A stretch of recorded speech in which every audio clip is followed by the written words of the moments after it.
Now our Sunday spotlight shining on President George W. Bush, speaking there at a forum I moderated this week at the Bush Institute, and afterwards a rare conversation with the former commander-in-chief who's made it his mission to avoid the limelight since leaving the Oval Office.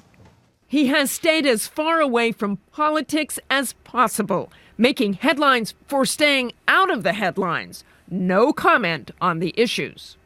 A lot of people ask me, do I miss much about being president? And the answer is really no. Former President George W. Bush is still making some big-time appearances, here tossing the coin at a season opener for his beloved Dallas Cowboys. But mostly it's been tackling his new passion, oil painting, or golf and good causes, sometimes golfing for good causes, like America's returning veterans. Up to this point in time, we have honored our vets through sporting events, riding mountain bikes or playing golf. But the president decided that wasn't enough for the men and women he sent to war, this week announcing a massive study of post-9/11 veterans through his George W. Bush Institute and Syracuse University on how to reintegrate returning veterans into the civilian world and workforce. The former president and I sat down in Dallas, joined by veteran and nonprofit entrepreneur Jake Wood. We got a problem. Too many vets are unemployed. There's what we call a civilian military divide. In other words, the returning vets think one thing, the civilian population thinks another. And our aim is to get people to understand each other better for the good of the veteran community. Veterans are simply looking to be understood. They're looking to be challenged. Wood is the perfect example. A former Marine Corps squad leader in Iraq and sniper in Afghanistan, he returned home to co-found Team Rubicon, a nonprofit made up of veterans and doctors who respond to disasters at home and around the world, from the Philippines to Oklahoma, putting the skills they learned in combat, logistics, team building, and problem solving to work. But Wood says more needs to be done for the tens of thousands of veterans looking for work. There's an opportunity for organizations like Team Rubicon, like the mission continues, to provide veterans with perhaps that sense of purpose, that sense of mission that they had while they had the uniform on. For President Bush, knowing the great cost of these wars, 6,800 American service members killed and 51,000 wounded, this new initiative to help returning veterans helps him as well. I think all of us, and I'll include myself in that, feel deeply about veterans. But for you, Mr. President, it has to help you cope with what happened in those wars. No question it helps. I mean, I have a duty. I obviously get slightly emotional talking about our vets because I have an emotional, I'm in there with them.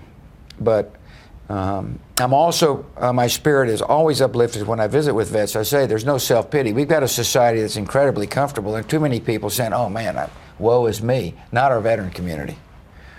They don't say woe is me. They say, what can I do to continue to serve? A warrior and his old commander-in-chief, shaped by the same wars, now reunited by a new struggle. How can we bring civilians and military service members together to share these stories so that there's a mutual understanding, so that as a nation we can heal together? Do you think? I think, let me, I'm sorry to butt in, but I'm not sorry to butt in because I butted in. But you're the president. Yeah, exactly. You get to. So here's what the country will ultimately understand. That one of the great resources we have in our nation is vets such as Jake. If he chooses to join the United States Marine Corps and serves in combat in 2 theaters, it's a pretty unique person who's willing to take that kind of risk and to make that kind of sacrifice. Well, those are characteristics which are hard to teach. Though the distance might seem great between the battlefields of Afghanistan and the bullet points of Bush's big study. Our mission here at the Bush Center is not only remind people that we have a duty to our vets, but to make sure that when they exercise that duty, it's done in an efficient way. Jake, for example, I'll make a pitch for him. He does good work, support his program. How about that? Hey, that's a good endorsement. Not bad. Yeah. Back now with the roundtable. Bill Kristol, Matt Dowd, you both have sons who served in those wars, war in Iraq, Afghanistan. The country's war weary. I know the president has great hopes for this study working and joining up vets with the workforce, but how do you keep the country interested? How do you go forward with this? Well, the country's war weary, but they're, I think, deeply respectful of what our veterans have accomplished, and I think they also understand that veterans don't want pity. Now, they may want a little help reintegrating into the civilian workforce, and I think that's happening an awful lot in the private sector. An awful lot of people in the military and out of the military are thinking about this, and I'm glad that President Bush is taking it on as well. Do you worry about the future for our veterans as the country forgets these wars? Well, yeah, I worry very much for them. I, as you know, Martha, I've been very critical of the president in the past, having served him and having served him in the 2 campaigns, was very critical of him and in the wars and all that. But I do have a son in that. I think the president has done yeoman's work on this. You can tell the president's heart's very connected to this. I had a son who was fluent in Arabic, served in Iraq. He came back here, and the job he has now, he runs the operations for a charter school in the projects in Brooklyn. Nobody in the military helped him get that job. Nobody in government helped him get that job. He got that job on their own. The problem we have is every department is siloed. The Defense Department is siloed. The Labor Department is siloed. The Commerce Department is siloed. And these vets, as the president said, have characteristics that people don't see. They don't need to go into a security job. They can go into a leadership job in the company, and we have not done enough. I was just in it's coordinating I was just in Los two Angeles. Things. 8,000 veterans are among the homeless. 8,000 veterans. That's definitely what they're looking at, too, at the Bush Institute. And Donna, very quickly, I just want to see how you feel about the reputation of George Bush after that war. Has the public softened on him when he does things like this? There's no question. Like many presidents after their term in office, the American people get to see another side of them. But I just want to say, as a daughter of a veteran, we value their service, their sacrifice. But with 10% or more unemployed, we need to help them find work. And that's why I'm proud that the First Lady and Mrs. Jill Biden are also doing that. That's exactly right. Jill Biden was at this summit as well. Thank you very much. Thanks to all of you. We'll be right back after this. And now, again, we honor our fellow Americans who serve and sacrifice.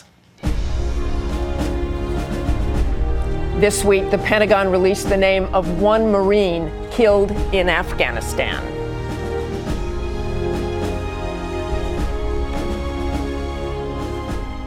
That's all for us today. Thanks for sharing part of your Sunday with us. Check out World News with David Muir tonight. And before we go, a shout out to our newest viewer, Liam Gerard Alexander Zachary. There he is with proud mom and this week producer Kate McCarthy. Liam was born Tuesday. Give him a few days and he'll be ready to join the roundtable. Our best to Kate, her husband Drew, and of course little Liam. Have a great day.